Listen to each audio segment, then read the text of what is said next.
चंद्रपुरात barrister Rajabhau Khobragade जन्मशताब्दी निमित्त टपाल तिकिटाचे करण्यात आले विमोचन। सर्वपक्षीय नेत्यांची उपस्थिती।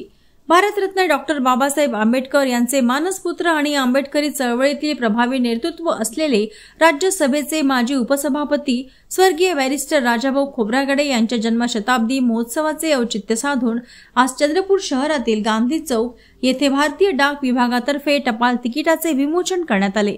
आमदार सुधीर मुनगंटीवार, आमदार विजय वडेट्टीवार, आमदार अभिजित वंजारी, आमदार सुधाकर अडबाले, आमदार किशोर जोरगेवार आदींची मोठ्या संख्येने उपस्थिती होती।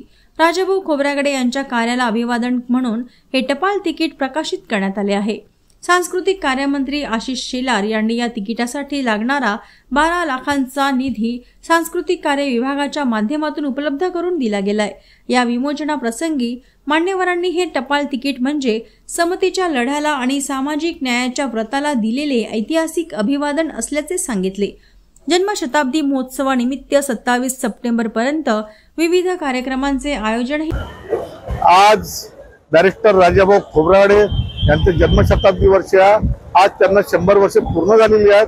तर त्या निमित्ताने आज चंद्रपूर येथे फार मोठा सोहळा आयोजित करण्यात आलेला आहे आणि आज टपाल तिकिटाचं विमोचन इथे झालेलं आहे। तर त्या टपाल तिकिटासाठी जो प्रयत्न केला तो प्रतीक डोरलीकर यांनी मागच्या 6 महिन्यापासून प्रयत्न केला आणि त्याचा पाठपुरावा करत सुधीर भाऊ यांनी मंत्रालयातून त्याचा जो निधी आहे तो भरण्यात आला आणि आज या ठिकाणी टपाल तिकिटाचं विमोचन झालं। तर चंद्रपूर शहरातील जनतेला आणि पूर्ण महाराष्ट्रातील जनतेला अतिशय आनंद झालेला आहे। म्हणून मी सर्वांचं धन्यवाद करतो, अभिनंदन देतो। धन्यवाद। जय भीम, जय भारत।